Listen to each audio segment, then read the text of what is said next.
Bonjour à tous, je suis Florence, énergéticienne et praticienne en hypnose transpersonnelle, qu'on appelle aussi hypnose spirituelle ou régressive, et je vous souhaite la bienvenue sur mon podcast Flow de l'âme. Alors ce podcast, j'ai envie que ce soit un peu comme une soirée entre amis où on papote, où je vous livre mes questionnements, mes réflexions, en vous partageant ce que j'ai pu comprendre au travers de mes lectures, de ma vie perso et puis également de ma vie pro avec mes séances d'hypnose transpersonnelle. Je vais y parler de sujets qui tournent autour de la spiritualité, du développement personnel et je vais essayer de le faire avec humour, légèreté et simplicité.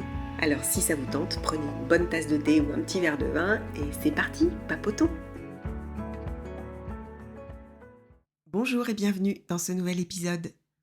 Aujourd'hui, nous allons parler des chakras, des corps subtils et de la Kundalini.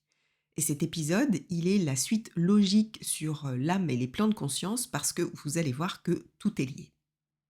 Alors la notion de chakra, on la retrouve dans beaucoup de cultures à travers le monde depuis très longtemps, avec des noms différents, mais la signification en réalité c'est toujours la même.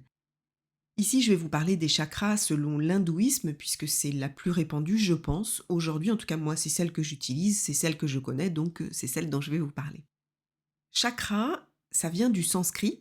Le sanskrit, c'est la langue indo-européenne qui est utilisée dans les textes religieux et littéraires hindous, et ça veut dire disque ou roue. Vous le savez maintenant, puisque je le dis à peu près à chaque épisode, que notre corps est énergie. Notre corps, il est constitué de plein de choses, hein. On a les os, la peau, les organes, des veines, des nerfs, l'eau évidemment. Bien, en plus de ça, on a aussi un circuit énergétique qui circule à travers des canaux d'énergie, comme des veines, hein. Et ça s'appelle les nadis ou nadis. J'avoue que je ne sais pas. Peu importe, c'est pas très grave. Et c'est à travers ces nadis que circule notre énergie.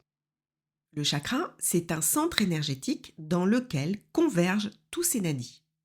Comme le sang dans les veines qui converge vers le cœur, et bien là c'est pareil, c'est l'énergie qui, à travers les nadis, converge vers les chakras, du premier chakra qui se situe à la base de la colonne vertébrale au dernier qui se situe sur le haut de la tête. Et cette énergie qui circule, c'est la Kundalini. Mais elle, on en reparlera un petit peu plus tard. Donc les chakras, il y en a des centaines dans le corps. Il y en a dans les mains, dans les pieds, souvent peut-être que vous les sentez, hein, notamment dans les mains. Vous sentez des petits picotements, c'est votre chakra. Mais ceux dont on parle le plus, en fait, ce sont les 7 principaux qui sont localisés le long de la colonne vertébrale, qui partent de la base de la colonne jusqu'à la fontanelle, faisant ainsi le lien entre la terre et le ciel. La fonction principale d'un chakra est de recevoir et d'émettre une énergie vibratoire qui agit sur les organes et sur nos corps subtils. Pour vous le représenter, imaginez-le comme un tourbillon d'énergie, et pour que l'énergie circule et alimente correctement tous nos corps en énergie vitale, il doit être ouvert, activé, mais surtout il doit être équilibré. Un chakra trop fermé ou à l'inverse trop ouvert peut causer des troubles physiques et émotionnels. Chaque chakra est associé à un plan de conscience, à une couleur, un son, un mantra, mais aussi à des organes du corps, à des émotions et à un corps subtil. Alors les corps subtils, c'est quoi? Bien, nous n'avons pas qu'un corps physique. En réalité, nous avons autour de ce corps physique des corps énergétiques qui sont invisibles, mais qui sont bien là, le tout formant une enveloppe énergétique qu'on appelle l'aura. Pour vous donner une image, souvent je parle de l'oignon avec ses couches, on peut imaginer aussi comme une poupée russe, et il y a donc 7 couches. Ces corps, ils sont interconnectés entre eux et avec les chakras. C'est-à-dire que si un corps va mal, il aura des répercussions sur les autres corps, et de même pour les chakras. Chaque corps et chaque chakra a un rôle bien spécifique, et selon leur état, ils influencent notre santé et nos émotions. Il est donc très important d'en prendre soin. Alors on va commencer par le premier corps, donc imaginez c'est le plus petit pour la poupée russe, celui qui se trouve en dernier, et ce premier corps c'est le corps physique. Notre corps physique c'est le véhicule de notre âme et il est indispensable à notre incarnation. Il est donc précieux et est important de l'entretenir correctement en ayant une vie saine et équilibrée. Comme il est très dense, il vibre plus lentement que les autres et c'est celui qui a le taux vibratoire le plus bas. Il est relié au premier chakra, le chakra racine. Ce chakra, il est situé dans tout le bas de la colonne vertébrale au niveau du coccyx et traditionnellement, il est représenté par la couleur rouge vif. Il est relié à la terre, c'est son élément, et il est le point de départ de l'énergie vitale, là où sommeille la Kundalini. Alors le chakra racine, c'est le chakra de la vitalité, du physique, de l'incarnation, de la volonté, la persévérance. C'est celui qui nous permet d'être bien ancrés, d'être en phase avec la réalité, avec la vie quotidienne et nos besoins primaires, physiques et matériels. Il nous permet de nous sentir en sécurité, d'avoir confiance en nous, il nous permet d'avancer, d'aller de l'avant.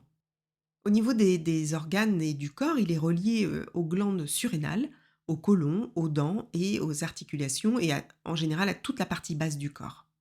Quand il est mal équilibré, soit trop ouvert, soit trop fermé, il agit sur nos émotions et ça peut se traduire par la peur de vivre, du stress, de l'anxiété, la peur de manquer, manque de confiance en soi ou besoin à l'inverse de posséder quand il est trop ouvert. Vous pouvez aussi ressentir de la fatigue, un manque d'énergie, de l'inertie, de la méfiance et évidemment un manque d'ancrage.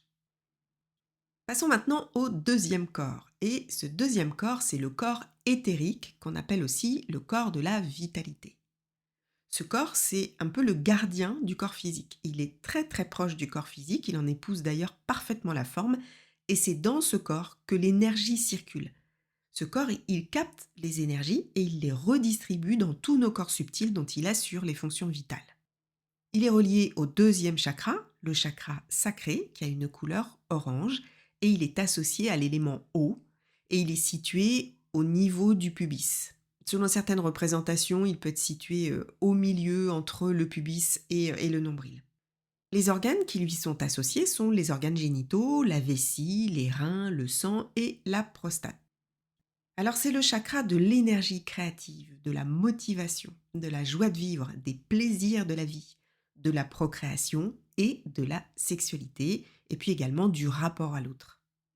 Il régule la sexualité, le relationnel, le contact, la découverte, l'envie, le désir, les cinq sens. Il est associé aussi à l'enfance. Quand il fonctionne mal, il peut avoir une incidence sur les cycles féminins, sur l'impuissance, les lombaires entre autres et au niveau émotionnel sur la peur de l'autre, à la victimisation. Ou à l'inverse, quand il est trop ouvert, il peut amener à une vie dans l'excès au niveau sexuel, notamment avec des besoins compulsifs. Il amène aussi à la domination et à la jalousie. Le troisième corps, c'est le corps astral, qu'on appelle aussi le corps émotionnel. Il est le siège de nos sentiments et de nos émotions, de nos désirs aussi et de nos passions. C'est avec lui qu'on se balade la nuit, quand on rêve ou quand on fait des sorties hors du corps. Il nous permet de nous déplacer dans les plans astraux et de parler avec nos guides. Il est relié au troisième chakra, le chakra solaire, qui est situé au-dessus du nombril et sous la poitrine, et il est représenté par la couleur jaune et il est associé à l'élément feu. Il est rattaché au pancréas, à l'estomac, au foie, aux intestins et au système nerveux. C'est le siège de notre personnalité, des émotions liées à l'ego, de l'estime de soi, de la confiance en soi et il permet la capacité d'action, la détermination, la volonté. Il est en lien avec le troisième plan de conscience et il permet l'indépendance et l'autonomisation. Quand il est mal équilibré, il peut agir sur la colère, l'agressivité, le stress, le manque de confiance en soi et sur la difficulté à gérer ses émotions. Trop ouvert, il amène à trop vouloir contrôler et dominer les autres, à être un peu trop égoïste. L'ego y est très très développé. Le quatrième corps, c'est le corps mental. Alors lui, c'est le siège de nos pensées, de nos réflexions, de notre activité mentale, et c'est celui de nos connaissances rationnelles et spirituelles. On pourrait dire que c'est le siège de l'ego. Et c'est là aussi que se trouve notre intuition, nos perceptions subtiles. Sa bonne santé dépend de la qualité de nos pensées. Il est relié au chakra du cœur, qui a une couleur verte, et il est situé au niveau du cœur, au centre, au milieu de la poitrine, et il est associé à l'élément air. Il prend soin du thymus, du cœur évidemment, des poumons, de tout le système cardiovasculaire en fait, de la circulation sanguine et du système immunitaire. Alors lui, c'est le chakra de l'amour universel, de l'empathie, de la bonté, la générosité, la compassion. Lorsqu'il fonctionne mal, il amène du doute, du jugement, de la rancœur, de la tristesse. On manque d'empathie, on est dépendant affectivement, on a du mal à faire confiance, ou à l'inverse, s'il est trop ouvert, on aura tendance à s'oublier et à faire passer l'autre avant soi. Passons au cinquième corps, le corps causal qu'on appelle aussi corps karmique. Alors lui, c'est le siège de toutes nos mémoires et de nos vies antérieures. C'est là que se trouve toute notre histoire, nos mémoires karmiques, nos missions, nos expériences, nos défis, tout. Et c'est ici que se trouve la conscience supérieure, celle à qui on fait appel en séance d'hypnose transpersonnelle notamment. Et ici, on a toutes les réponses à nos questions. Il est relié au cinquième chakra, le chakra de la gorge, qui est représenté par une couleur bleu turquoise et qui est situé au niveau du larynx. Il est associé à l'élément éther, et l'éther, c'est l'espace dans lequel tout se produit, qui contient tout. Il maintient en bonne santé la thyroïde, la gorge, les voies respiratoires, enfin tout ce qui est dans le coin de la gorge, quoi. Alors le chakra de la gorge, eh bien, il est le siège de la communication, de l'individualité, de l'expression de soi et de l'expression de ses émotions. S'il dysfonctionne, eh bien, on pourra observer de la froideur, du manque d'estime de soi, de la frustration, de la timidité, de la difficulté à s'exprimer, ou à l'inverse, si le chakra est trop ouvert, on aura tendance à parler beaucoup, beaucoup, beaucoup, beaucoup, beaucoup, à monopoliser même la conversation sans forcément écouter les autres. Le sixième corps, lui, c'est le corps bouddhique ou corps de la connaissance. Et comme son nom l'indique, c'est le siège de la connaissance universelle, de la conscience divine. Alors celui-là, il ne se forme que chez des personnes ayant atteint une très très grande spiritualité et qui ont dépassé, qui ont transcendé les limitations du mental et de l'ego. Il est relié au sixième chakra, le troisième œil, qui est situé entre les sourcils. Alors sa couleur, elle est bleu indigo ou violette, ça dépend des courants spirituels. Et il est aussi relié à l'élément éther. Il agit sur l'hypophyse, le système nerveux et hormonal et sur toute la tête. C'est le siège de la connaissance de soi, de la sagesse et de l'intuition.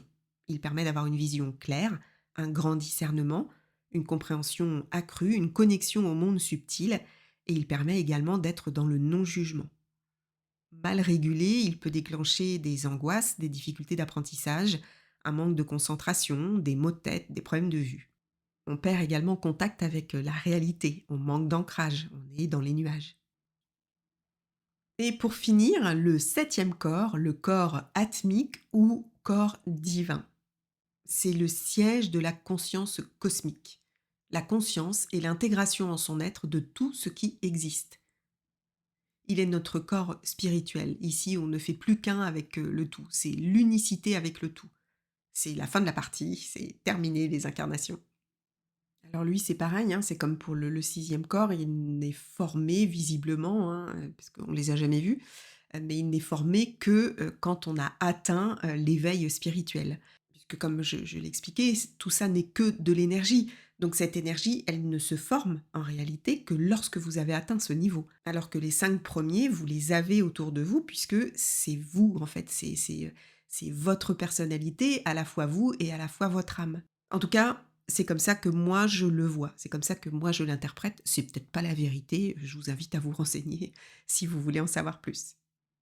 Alors ce septième corps, il est associé évidemment au septième chakra, le chakra coronal, qui est soit de couleur violette ou blanche avec des nuances violettes selon les représentations, et il est situé sur le sommet du crâne. Il est associé à l'élément vibration. C'est lui qui fait le lien avec le spirituel, avec le cosmos. Il prend soin de la glande épiphyse, du cerveau et du corps dans sa globalité. C'est le siège de la spiritualité, de la conscience universelle, de l'élévation et de la connexion au divin. Il permet la paix intérieure, l'harmonie, il permet d'être aligné avec son âme, son esprit et sa personnalité.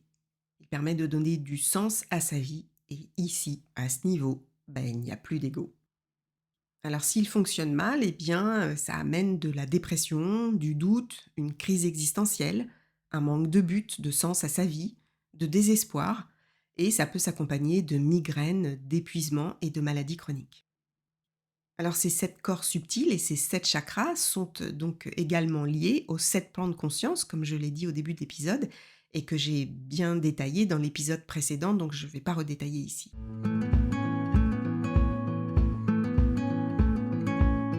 Un corps en bonne santé est évidemment important, mais il est tout aussi important de maintenir nos chakras et nos corps énergétiques en bonne santé parce que tout est interconnecté. Un chakra mal équilibré perturbera le bon fonctionnement de l'énergie vers les organes qui y sont associés et peut potentiellement provoquer des maladies. C'est comme une artère qui se bouge, par exemple. Le sang, il circule mal jusqu'à ce qu'il puisse plus circuler, allant jusqu'à des maladies graves. Mais là, c'est pareil. Si l'énergie, elle est bloquée ou qu'elle ne peut pas circuler correctement, eh bien, ça peut amener aussi à des maladies.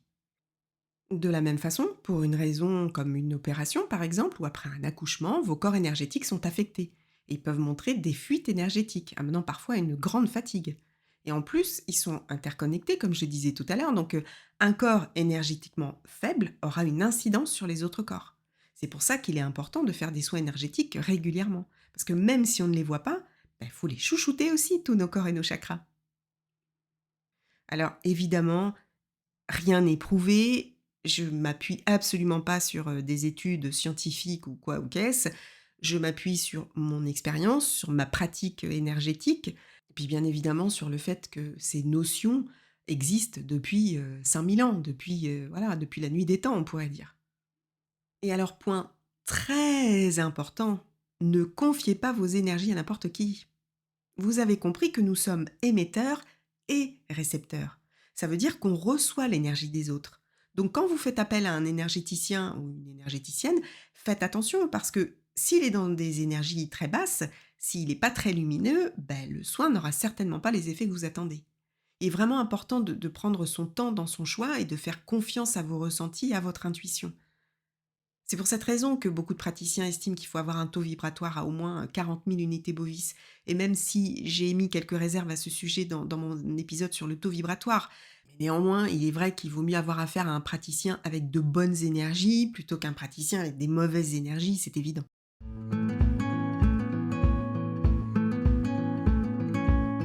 Alors, et la Kundalini dans tout ça, c'est quoi?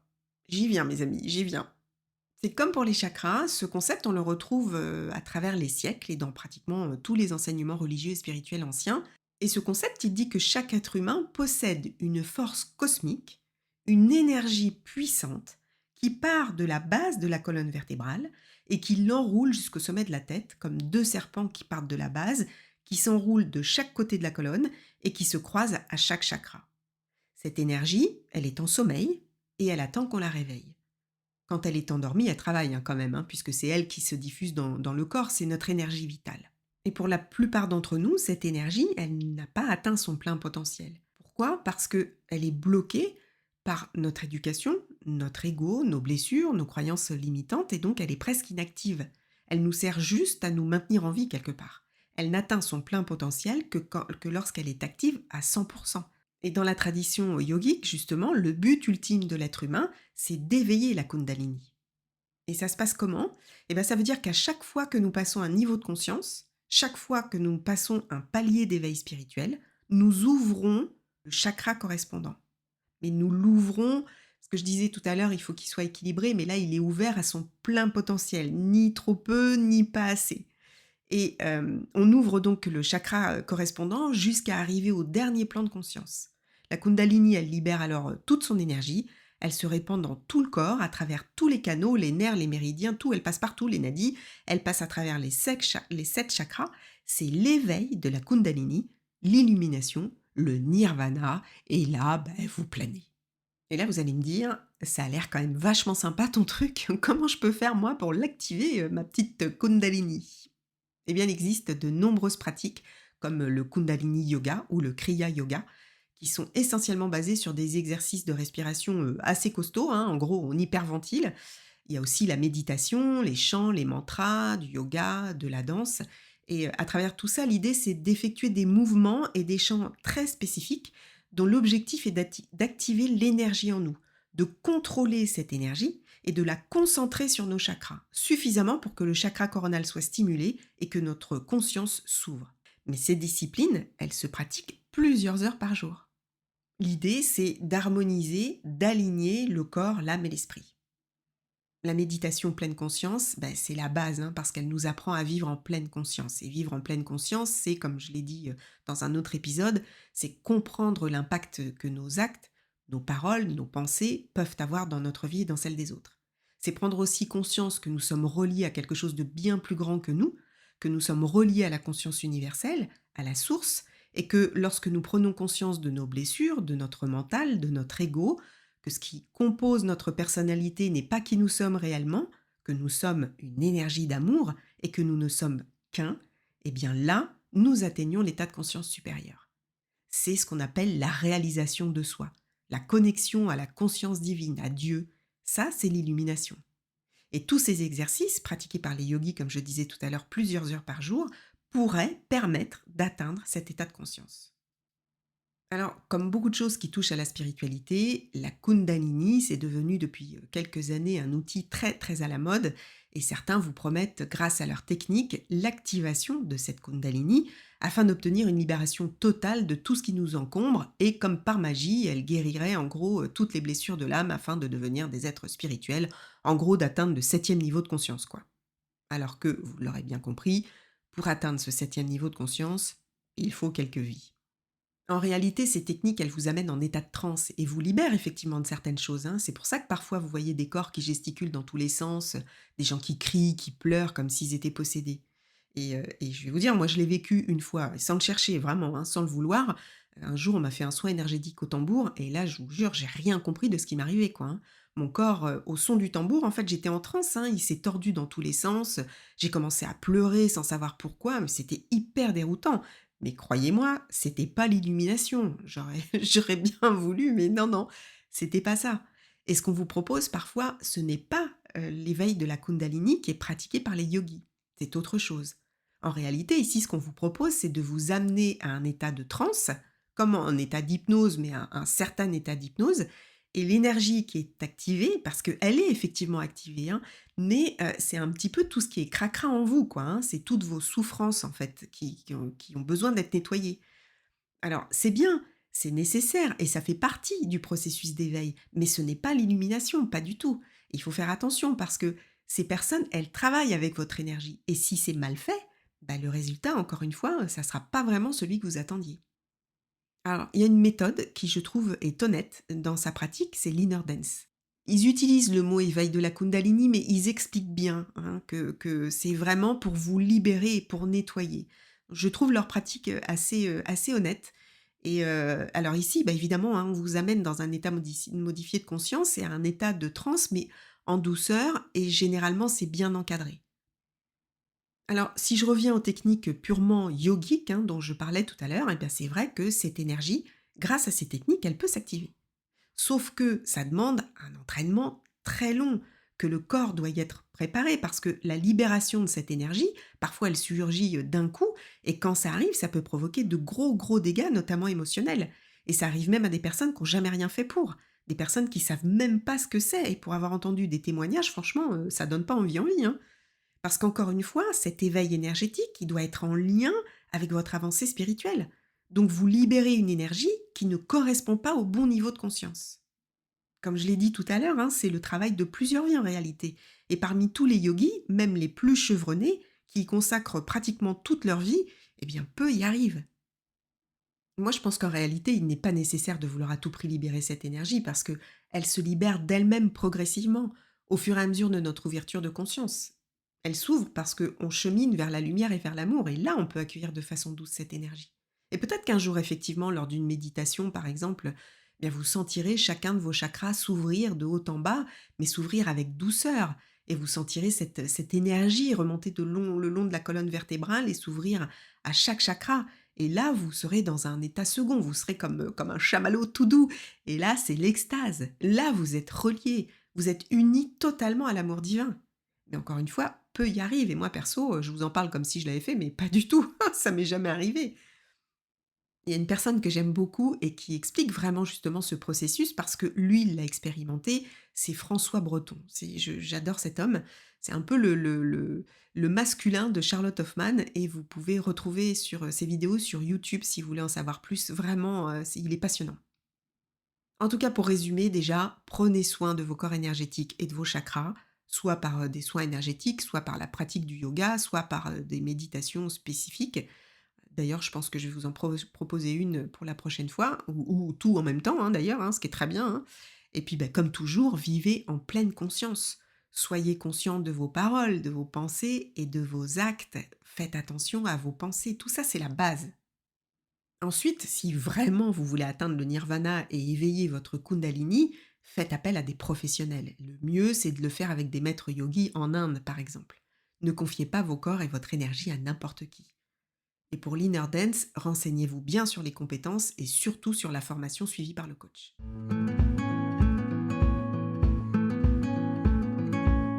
Et voilà, c'est la fin de cet épisode. J'espère qu'il aura pu vous éclairer un peu. Je vous remercie pour vos messages qui me touchent vraiment beaucoup, votre écoute aussi, parce que vous êtes de plus en plus nombreux à chaque épisode et ça aussi, ça me touche vraiment beaucoup.